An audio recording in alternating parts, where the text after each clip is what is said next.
as the board exams draw closer. I know. Many of you are feeling a mix of excitement and anxiety. This is a crucial time that demands smart strategies, disciplined study, and the right mindset to perform at your best. But don't worry, you are not alone in this journey. To help you make the most of the time left, we have an expert who will share practical tips, effective study techniques, and insights to boost your preparation. Whether it's time management, stress control, or last-minute revision strategies, this session will guide you towards success. So stay focused, stay confident, and get ready to make every study hour count. Let's hear from our expert today, Charu Maini, Principal DAV Public School, Sector 49, Gurugram. Hello बच्चों, आप सब आने वाले board exams की तैयारी में लगे होंगे और हो सकता है कुछ प्रॉब्लम्स, कुछ एप्रीहेंशंस आपको आ रही हैं। तो सबसे पहले तो मैं ये बोलना चाहूँगी कि इस बोर्ड के इम्तिहान को बाकी जो एग्ज़ाम्स आपने अब तक दिए हैं उससे बिल्कुल भी अलग ना समझें, उल्टा आसान ही होगा। इसके साथ जो आप टेंशन ले लेते हैं ना, वो एग्ज़ाम को मुश्किल कर देती है। हो सकता है आप में से कुछ बच्चों के प्री बोर्ड में बहुत कम नंबर आए हों, ऐसा होता है क्योंकि आपने पहली बार पूरा सिलेबस एक साथ देखा ना, इसलिए। और शायद अब तक आप इतने सीरियस भी नहीं थे, ऐसा है क्या? तो अगर ऐसी बात है, एग्ज़ाम में मार्क्स कम आए हैं, तो फिर दोबारा चिंता का विषय नहीं है। कम से कम आपको ये तो पता चला कि आपकी गलतियां कहाँ कहाँ हो रही हैं और आपने कहाँ तक और पढ़ाई करनी है। अब हमारे पास दिन रह गए थोड़े। 15 फरवरी को जो आपके 10th स्टैंडर्ड के बच्चे हैं उनका पहला एग्जाम है इंग्लिश का। प्लानर्स आप सबके बन चुके होंगे और अगर नहीं बने हैं तो अभी भी समय है, आप बनाइए प्लानर। मतलब आज से लेकर जिस दिन आपका लास्ट पेपर है, अगर आपके पास AI है तो लास्ट पेपर आपका 18 मार्च को होगा। आज से लेकर 18 मार्च तक में आपके जिस दिन पेपर आ रहे हैं वो आपके प्लानर में हो। आपके मन में बिल्कुल खांचा क्लियर होना चाहिए कि किस एग्ज़ाम से पहले मेरे कितने दिन हैं, कितने चैप्टर्स हैं और किस तरह से आप उसको डिवाइड करेंगे। फॉर एग्ज़ाम्पल, मैथ्स से बच्चे बहुत घबराते हैं और मैथ्स के पेपर के पहले CBSE ने बहुत ही सुंदर 9 दिन दिए हैं हिंदी वाले बच्चों को, और जिनके पास संस्कृत है उनके तो 12 दिन पढ़ रहे हैं। तो आपके पास एम्पल टाइम है, लेकिन इस एम्पल टाइम को ऐसे नहीं बिताना है। आपने उसका ध्यान रखना है कि मुझे पहले दिन से ही कैसे किस दिन कौन सा चैप्टर, कौन से फॉर्मूलाज मैंने याद करने हैं। एंड रिविज़न, जो आपने आज पढ़ा उसको दोबारा रिवाइज करना भी बहुत ज़रूरी है, बिकॉज़ ये ब्रेन की एक्टिविटी है कि फॉरगेटिंग भी होता है। आप रिवाइज करेंगे तो फॉरगेट भी करेंगे, लेकिन अगर आपने आज पढ़ा उसको दोबारा 7 डेज़ बाद दोबारा आप जब याद करते हैं देन इट गेट्स स्टोर्ड। तो आप पहले 7 दिन मैथ्स को अच्छे से पढ़िए और 7वें दिन से दोबारा रिविज़न पे लग जाइए। आपका ऐसे होना चाहिए जो प्लान। फिर हम आते हैं कि आपको एंग्जाइटी हो रही है या प्रॉब्लम है, तो आपके लिए सोना, अच्छा खाना खाना और ढेर सारा पानी पीना, वाटर इनटेक बहुत इम्पॉर्टेंट है। So my dear students, please remember that you have to eat well and eat home cooked food. So this is my request to the parents, that see to it that your child is eating home cooked food rather than any fast food, okay? And fruits. Nowadays you get plenty of oranges or quinoa, apples, so juicy fruits which are very important for giving freshness to your child. So that should be there. And my dear parents, I am addressing you now. You have to see to it that your child is getting adequate sleep. Whatsoever, your child should get at least 6 hours of sleep in the day. 8 hours is ideal. हो सकता है पढ़ाई करते करते आपका बच्चा भूल जाए, लेकिन आप ज़रूर देखिए कि क्या वाटर इनटेक बच्चे का है कि नहीं, क्योंकि जो हमारे बॉडी के इलेक्ट्रोलाइट्स हैं उनको पूरा सर्कुलेट करने के लिए water, the elixir of life, will only help. And see to it that your child is not getting board.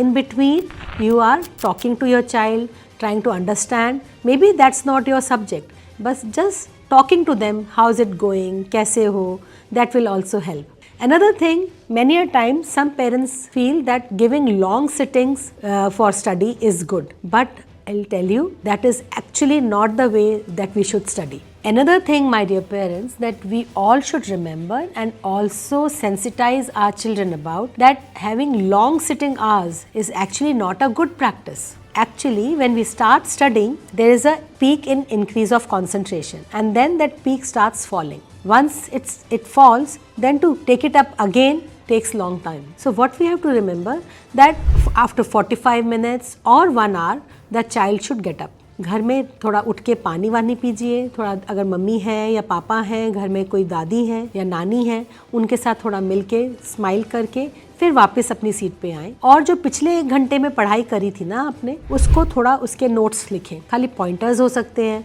अगर कोई फॉर्मूलाज थे मैथ्स के या फिजिक्स के तो फॉर्मूलाज आप लिख सकते हैं। उससे एक तो आप अपने आप को खुद शाबाशी देंगे कि जो पिछले 1 घंटे में मैंने पढ़ा वो मुझे याद है। ये हो गया इमीडिएट रिविजन और telling your brain that yes, you are doing a good job, okay, and then you should go ahead. और उसमें ये भी हो सकता है कि उसमें से कुछ चीज़ें आपको याद ना हो, तो आपको इमीडिएट फीडबैक अपने आप से मिल गया कि ये चीज़ मुझे दोबारा रिवाइज करनी है। तो ये एक बहुत बड़ी अच्छी टेक्निक है जिसके थ्रू आपको जाना चाहिए। 1 घंटा या 45 मिनट्स, या हो सकता है किसी बच्चे के इससे भी ज़्यादा सिटिंग आवर्स हो। मेन थिंग है बच्चों कि सिटिंग आवर्स से ज़्यादा आप खुद अपने आप के पुलिसमैन हैं। आप खुद अपने आप से पूछिए। कई बार होता है ना, हम पढ़ते रहते हैं और अचानक हमें ध्यान आता है कि मैं तो कुछ और ही सोच रही थी, या मेरा ध्यान तो स्कूल के मैदान में चला गया कि मैंने कैसे गोल बनाए थे, है ना। तो ये बात आप ही को पता है, ना पेरेंट्स को ना किसी और को। तो जैसे ही आपके मन में ये चेतना आए कि मैं तो कुछ और सोच रही हूँ या सोच रहा हूँ, इमीडिएटली आपको खड़े हो जाना चाहिए। चाहे अभी आपको बैठे हुए 10 मिनट या 20 मिनट ही हुए हैं, खड़े होके फिर दोबारा बैठो। That is kind of a reprimanding. आप अपने आप को डांट रहे हो कि अरे तुम कुछ और क्यों सोचने लग गए, आपको तो इस समय पढ़ाई करनी है, ठीक है। और दूसरा, आप उठ के थोड़ा सा घूम के आएंगे तो आपका वो ध्यान जो भटका था वो वापस आपने लेके आना है।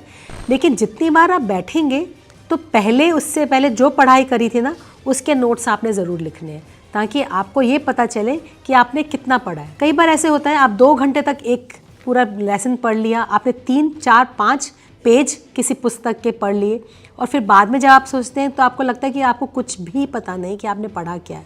तो इसका मतलब आप एक वर्ड्स को तो पढ़ रहे हैं, लेकिन कॉम्प्रीहेंशन, जो माइंड में जो एक एसिमिलेशन होता है, वो हो ही नहीं रहा है। और वो तभी होता है जब आप कुछ सोच रहे होते हैं और कुछ पढ़, तो 2 अलग अलग एक्टिविटीज़ आपकी जब चलती है तब इस तरह का होता है। तो ये बहुत ज़रूरी है कि आप जब पढ़ रहे हैं तो लॉन्ग सिटिंग आवर्स से ज़्यादा ज़रूरी है कि आपका अटेंशन आवर्स कितने हैं, अटेंशन मिनट्स कितने हैं, ये आपका ध्यान करना है। तो इसके लिए मैं एक बात कहना चाहूँगी जो मैंने अभी रिसेंटली सीखी। Instead of time management, we have been talking about time management, we should go for TAP management. TAP, T is for time, A is for attention, time management, attention management, and P is for priority, that is priority management. तो time आपने manage किया by making a planner, attention manage किया, जैसे मैंने भी बताया, जैसे आपको समझ में आया कि आप पढ़ नहीं पा रहे हैं, रिटेन नहीं कर पा रहे हैं या कुछ और सोचने लगे, आप अपनी सीट से उठ जाएंगे। एंड प्रायोरिटी मेरे बच्चों इस समय क्या है कि हमें अपने इम्तिहान के लिए तैयार करना है, अपने आप को तैयार करना है।